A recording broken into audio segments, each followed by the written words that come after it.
itu bagaimana biasanya dilengkapi dengan tanya jawab. Mau silahkan mic-nya diberikan ibu-ibu dulu. Ibu-ibu dulu silahkan. Alhamdulillahirabbil alamin. Ini luar biasa banget Pak Tukiman, saya suka sekali dengan kajiannya. Ini saya mau bertanya tentang ini Pak, tentang Hudalinas, petunjuk bagi semua manusia. Ini GBHR-nya Al-Quran tadi untuk pedoman umat Islam seluruh dunia. Nah permasalahannya tuh di sini Pak, kadang-kala itu umat manusia itu yang benar-benar pahamnya itu paham masih awam, awamnya pun masih awam yang belum mengenal agama atau belum bisa membaca Al-Quran atau pokoknya nol sekali dalam pemahaman agama. Otomatis biar kita tidak gerambang ke sana-sana mungkin mentaklid ya Pak ya. Nah, hukum mentaklid ini yang betul-betul untuk orang awam seperti ini tuh, terus hukumnya gimana? Karena kan kita nggak tahu ini harus berpedoman pada siapa atau apa. Saya hanya tahu saya ingin Islam, tapi saya nggak tahu ini gimana ya. Hanya mentaklid orang yang dia tahu saat itu hukumnya gimana, atau menurut pendapat ulama atau pendapat seperti ini harus bagaimana Pak? Terima kasih. Wassalamualaikum warahmatullahi wabarakatuh. Yang saya fokus pada liqa'ur Rabbi. Ya, tema pagi ini kelihatannya seperti itu.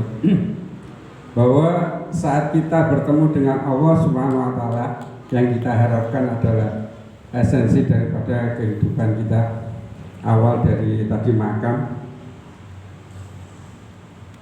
Di dalam surat Yasin ada salamun qaulam mir rabbir rahim. Di sana Allah sendiri yang mengucapkan salam kepada semuanya. Namun selanjutnya ada wamtazu, itu dipisahkannya. Ya. Nah, kalau berkorelasinya dengan tadi bahwa bertemu Allah itu dalam keadaan kafir, dalam keadaan musyrik. Nah, salam qaulam mir rabbir rahim itu selamatnya selamat yang bagaimana? Gitu. Terima kasih dan semoga ini yang kedua, nanti yang ketiga halal bihalal mungkin Pak Asari Thoyib saya mengusulkan untuk mengisinya, gitu. Biar ada lebih ya, mantap nanti Pak Risun yang istilahnya mengundang, gitu. Jadi ada regenerasi yang. Terima kasih. Wassalamualaikum warahmatullahi wabarakatuh.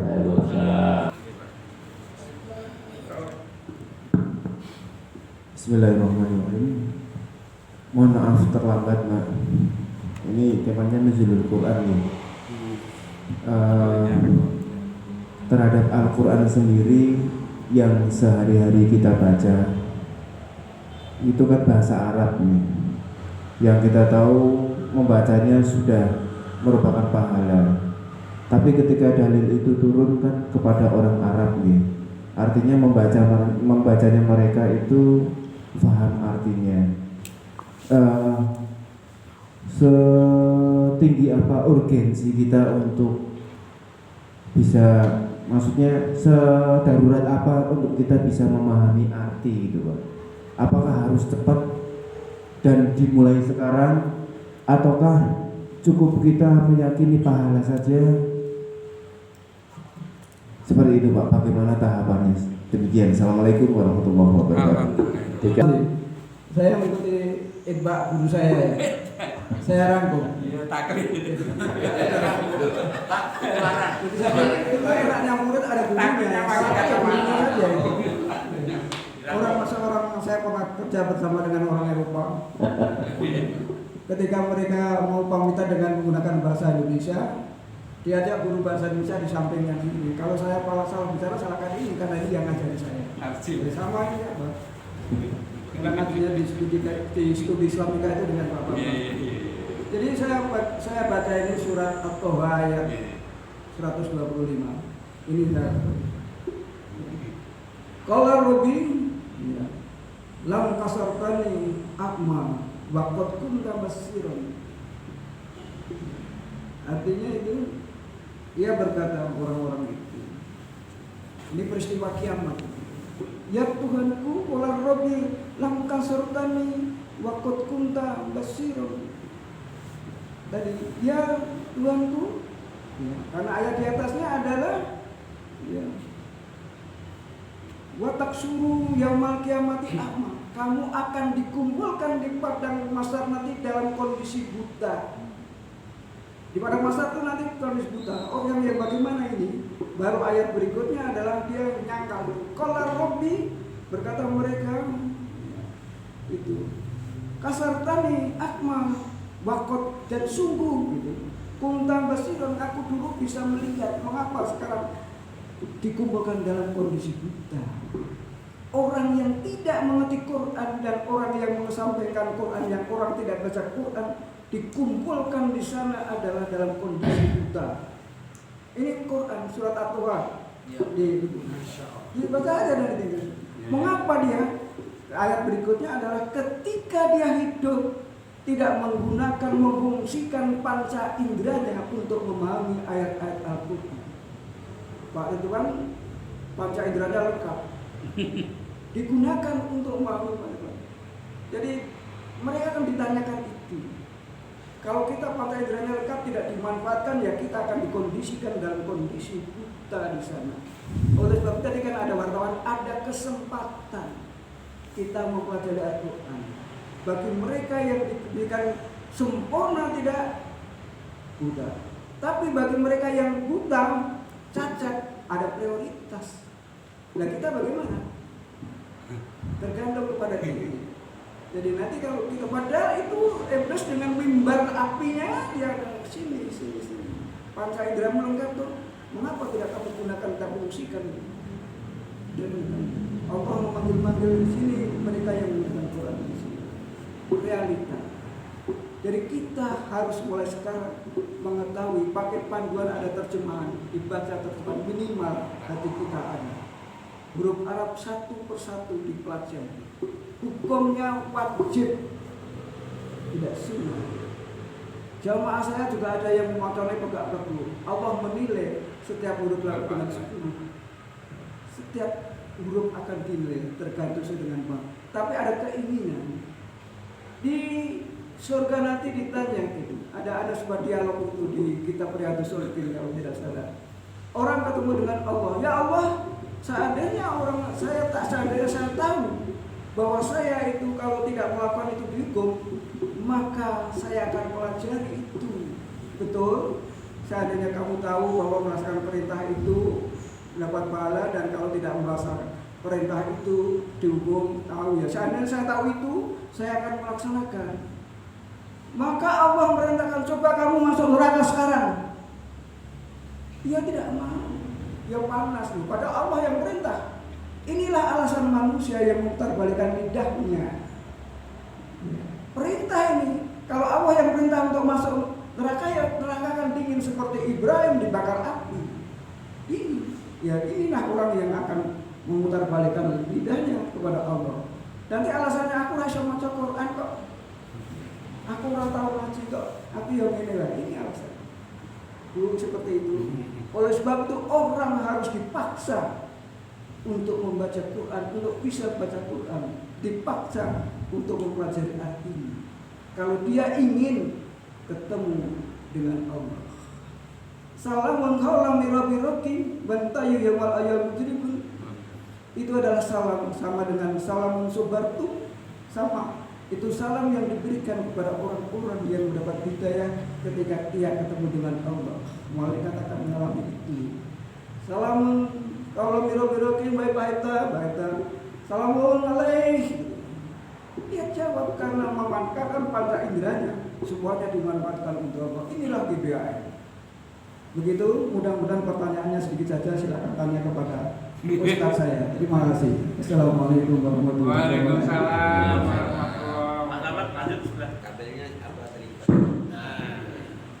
Assalamualaikum warahmatullahi wabarakatuh. Alhamdulillah.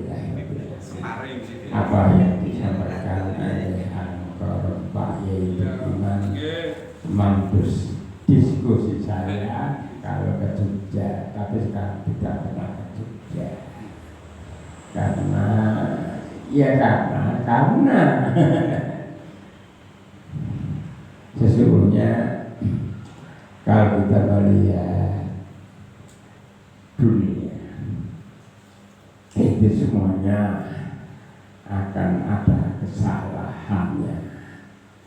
Saya pinter-pinter kayak Pak gimana pinter kok Pak Buman orang pinter ya pinter itu nanti akan banyak pertanyaan yang diajukan masalah Quran tentu nah pinter ya Pak Ian betul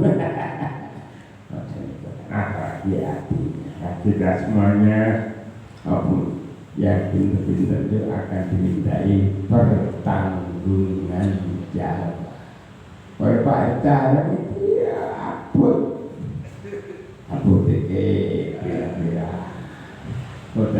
kira-kira bilang pemakamannya rumah makannya kira-kira itu ya semuanya akan dimintai tanggung jawab.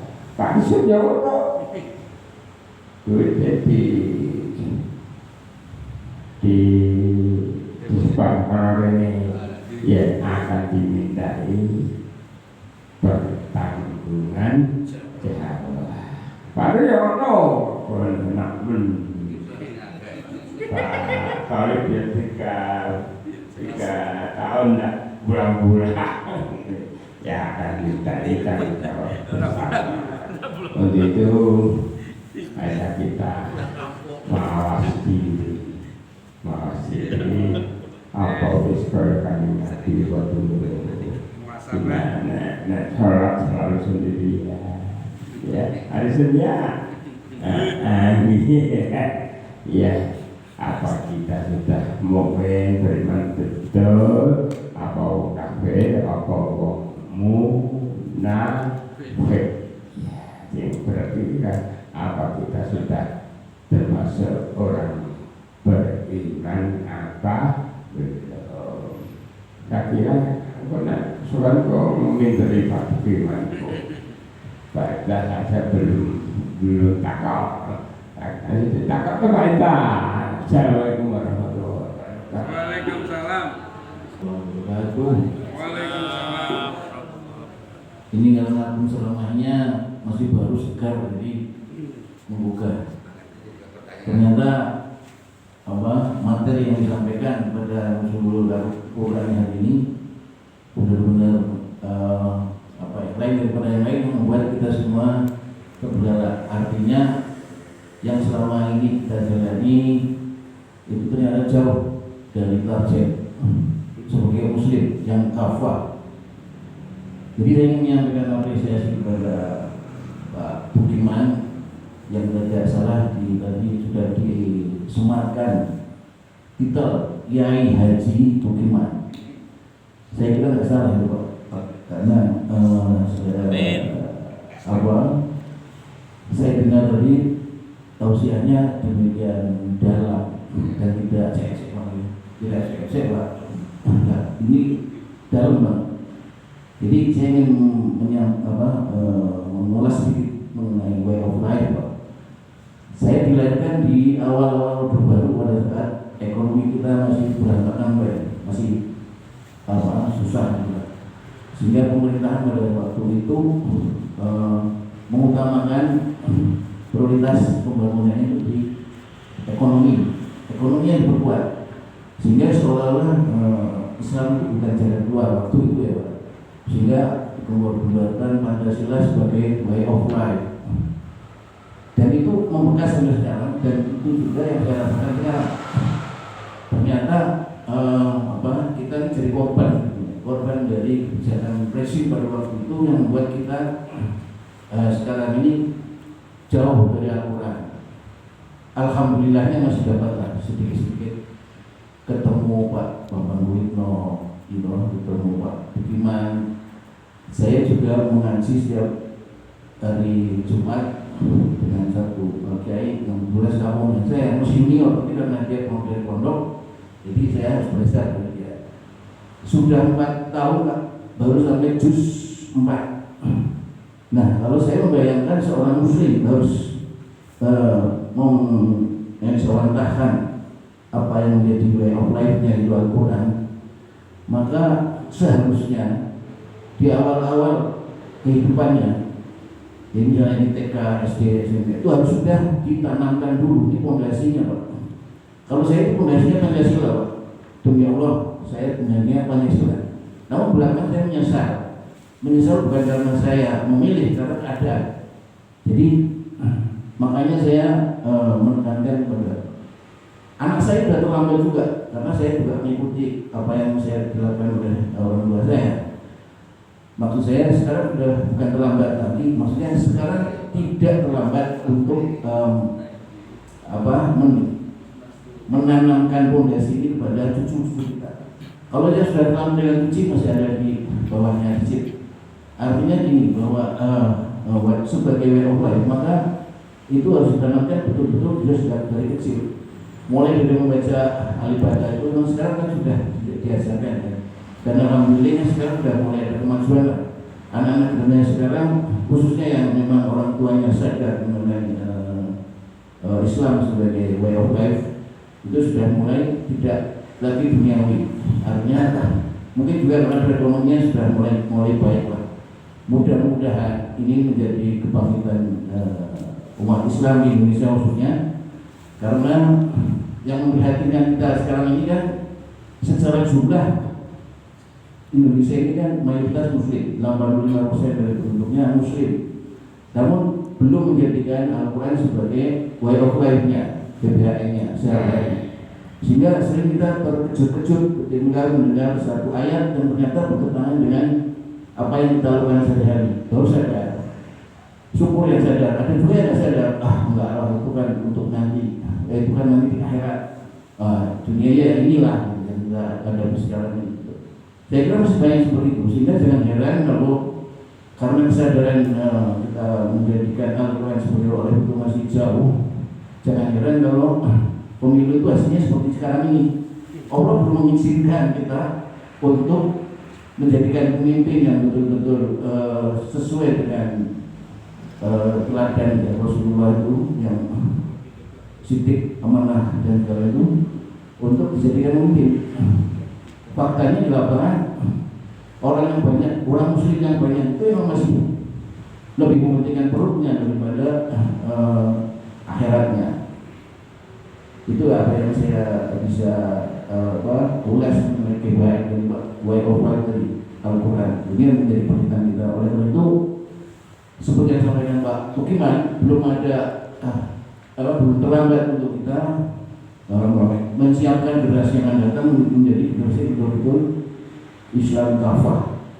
Jadi anak-anak sekarang harus mulailah ditanamkan Al-Quran di dalam otaknya dan di hatinya dan di dalam kesehariannya, sehingga tidak tercemar dan tidak terganggu oleh seton-seton yang bergentayangan. Terima kasih. Assalamualaikum warahmatullahi wabarakatuh. Assalamualaikum warahmatullahi wabarakatuh. Pagi ini kayaknya lain suasananya nih ya kan. Yang di depan kita orang-orang handal, salah satunya bapak kita Ustaz Iman, ya kan, penanya yang sukses dan mengajar satu gue. Ini materinya sebenarnya biasa-biasa saja, tapi bisa juga dalam, ya kan? Karena kita bisa memahaminya apa yang disampaikan. Penyampainya luar biasa. Kalau Ustaz kita, dia lebih menyampaikannya memang sangat akademis, ya kan? Itu luar biasa, sama-sama luar biasa di hadapan kita. Ya, sesuai dengan pokok bahasan tadi tentang menuju Quran. Saya nggak banyak yang saya catat, hanya beberapa saja. Itu turunnya Quran itu sebagai apa namanya, Ramadan semua orang tahu kan, bahwa Al-Quran itu sebagai Nas, yaitu sebagai Al-Quran, tunjuk bagi orang yang bertakwa dan itu. Nah, itu kan Quran. Sudah pasti kita sebagai orang beriman meyakini bahwa apa yang dikatakan Allah itu pasti. Pasti artinya Al-Quran itu sebagai petunjuk bagi manusia, siapapun dia, apapun agamanya, apapun suku bangsanya, dimana dia tinggal. Dan Tuhan memastikan itu. Dan kita juga sebagai manusia ingin memastikan itu juga. Nah sekarang pembuktian yang ingin kita, bagaimana kita bisa memahami itu kepastian tadi. Sudah itu Al-Furqan dan juga Al-Furqan kata sebagai pemisah. Pemisahnya ini pemisah bagaimana? Mungkin secara umum orang tahu Islam sama agama lain pisah dia. Tapi pisah yang bagaimana yang seharusnya kita pahami? Pemisahnya bagaimana? Ya, terima kasih Ustaz. Jadi itu tadi Ustaz yang saya ingin sampaikan lagi ini. Jadi kita tadi kan terpisah ini. Kita disuruh Tuhan bisa memisahkan artinya. Kita kan kalau kita pernah itu baca hadis, orang Islam itu seperti hidang dan semeja, sehingga kita tidak bisa memisahkan diri atau bagaimana, itu pertanyaan saya. Kenapa? Sehingga kita tidak punya pengetahuan atau kita tidak mengerti Islam itu. Karena kan seperti makan di atas meja, kita diputar kita. Tidak paham kita. Nah pengajian yang kembali kita dengar ini kan hanya seremonial, ada cerita surga, banyak cerita neraka, banyak amalan ini segala macam. Tapi tidak mengerti sebenarnya hakikat beragama itu menurut saya. Ya, terima kasih Ustaz. Ya, Assalamualaikum warahmatullahi wabarakatuh. Saya tidak bisa menjawab pertanyaannya Pak Nur. Pak Nur kemarin saya tunggu di Candi Indah, tidak hadir. Jadi saya tidak menjawab, tapi ada suatu contoh seorang Majusi yang hidup di zaman Rasulullah. Dia tidak ngaji dengan Rasulullah, tapi hanya mendengar berita saja. Suatu saat sahabat Nabi namanya adalah Abdullah Al-Barakah. Dia umroh di Masjidil Haram. Dia tertidur bermimpi ketemu Rasulullah. Rasulullah menyampaikan salam. Wahai Abdullah Al-Barakah, titip salam kepada Badrun Al-Majusi. Beliau mengulangi lagi tidurnya sampai 3 kali masih begitu terus. Titip salam. Akhirnya dia pulang ke zaman, ketemu dengan Badrun Al-Majusi. Beliau dengan metode dongeng ini di kitabnya Doroton Nasikin. Nanti buka aja. Dia sampai kepada Abdullah langsung ke Badrun Al-Majusi. Wahai Badrun, apa yang dapat kamu istimewa? Kamu mendapat salam dari Rasulullah. Saya punya anak saya cantik, tak nikahi sendiri. Wah itu haram. Terus saya punya uang, saya pinjamkan kepada orang dengan bunga yang kecil. Itu haram. Tapi kan saya menolong, saya dapat untung haram. Terus apalagi yang kamu dapat salam? Suatu saat ada orang yang bawa oncor ke tempat saya. Saya keluar, dia masuk lagi. Pulang. Saya keluar, tak ikuti terus. Di situ ada janda, anaknya 5. Dia baru masak daging bangkai yang dimasak dengan daunnya. Dia lihat, ya Abdullah, ini untuk engkau haram, tapi untuk aku halal karena aku tidak makan. Berhari-hari ketemu dengan daging unta bangkai itu dimasaknya. Maka Badrun itu mengambil, seperti kalau Umar mengambil beras banyak sekali ke situ. Itulah yang mendapat salam dari Rasulullah. Dia orang Majusi, tapi dia sangat simpati kepada kefakiran, kemiskinan orang-orang Islam. Tidak melihat pandangan itu. Kita orang Islam tidak ada simpati kepada rohingya, Palestina dan sebagainya. Itu realita. Orang Majusi yang hanya mendengar ajaran-ajaran Rasul yang melaksanakan seperti itu, tapi orang Islam tidak. Jadi seperti apa yang disampaikan di Hotel Pasar, saya tidak menyinggung Pancasila. Ya, Pak A.R. Mahmudin ketika HMI tidak mau menerima Pancasila, Pak AR ketemu Pak AR ini mas, gue nak numpak motor itu gue syukur itu dia bawa supaya sampai saya bawa SIM. Pancasila itu adalah SIM di dalam negara Republik Indonesia yang kita harus punya supaya kita bisa menyampaikan dakwah itu. Akhirnya HMI menerima Pancasila itu pada zaman Benny Murdani seketat-ketat itu. Ini Pak, jadi kita tetap pegang Pancasila secara teguh, tapi ajarkan anak kita satu demi satu tentang akhlak, tentang Quran dan hadis, agar mereka tahu betul. Tapi kita berbaju Pancasila.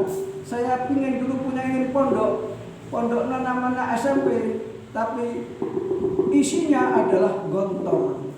Tapi Allah menulis lain sesuai dengan Allah. Begitu Pak Nur, jadi kita didik anak kita. Anaknya SMP tapi bobotnya gontor, bobotnya rugi. Jangan berpikir bahwa Basir itu jelek. Dia itu mungkin dia ditempatkan Allah di surga. Orang mata berbeda melihat Basir. Jangan pikir saya ketemu dengan Basir, orangnya kusuk sekali dan bagus sekali. Pandangannya adalah akhirat. Tapi orang mau jenggotan putih kok saya menentang negara. Dia tidak menentang negara. Hanya salah persepsi. Itu sebuah realita. Supaya saya ngomongnya salah, ini saya bawa 2 alat bukti, kok nanti diperiksa alat buktinya. Ya, 1 bulan saya diperiksa oleh Bung Dito siapa minta itu. Terima kasih. Assalamualaikum warahmatullahi wabarakatuh. Demikian tadi Bapak Ibu sekalian, baik yang offline dan juga online. Kajian pagi ini selingan bukan tafsir tapi berupa hikmah dari Nuzul Quran agar kita pahami dan sudah terangkan. Juga sambil saya sampaikan slide-nya bahwa kesimpulannya Quran turun dalam 3 tahap, mana yang disebut Lailul Qadar dan mana yang disebut Nuzul Quran. Sudah jelas semuanya. Ini adalah ilmu, ya. Dan yang kedua kesimpulannya sebagaimana firman Allah dalam surat Al-Mu'minun 105, Bismillahirrahmanirrahim. Lam takun ayati alaikum fakutum biha tukadzibun. Artinya jangan sampai lepas mulut kita dan telinga kita dari membaca dan mendengarkan Quran, ya. 2 itu, karena itu akan dicatat sebagai orang yang melalaikan Quran. Mendengarkan saja sudah dapat pahala. Tapi kalau membaca nggak bisa, syukur bisa baca. Tadi Pak Ibu mengatakan itu adalah kewajiban. Yang ketiga, Quran ini akan menjadi advokat. Apa itu advokat? Pembela kita ketika kita masuk pintu Zaumul Zaumul Barzah, hari kita dimakamkan. Itu adalah pintu pertama akhirat. Kalau kita mau bahagia, maka kita banyak mendengarkan dan membaca Quran seperti pagi ini. Ya, insya Allah bagaimana cerita pertama makam tiap hari yang kita mendengar adalah Anna Baitul Wahdah. Jawabannya waratil Quran tartila. Wa Quran tartila, baca ayat yang baik dan benar, pelan-pelan dipahami, itu yang akan menemani kita di alam kubur. Hanya itu, nggak ada yang lain teman. Istri nggak ada, anak istri, harta nggak ada semuanya. Ya, insya Allah ya, pahala jariah Allah ya. Dari saya terima kasih, kurang lebih mohon maaf. Wassalamualaikum warahmatullahi wabarakatuh.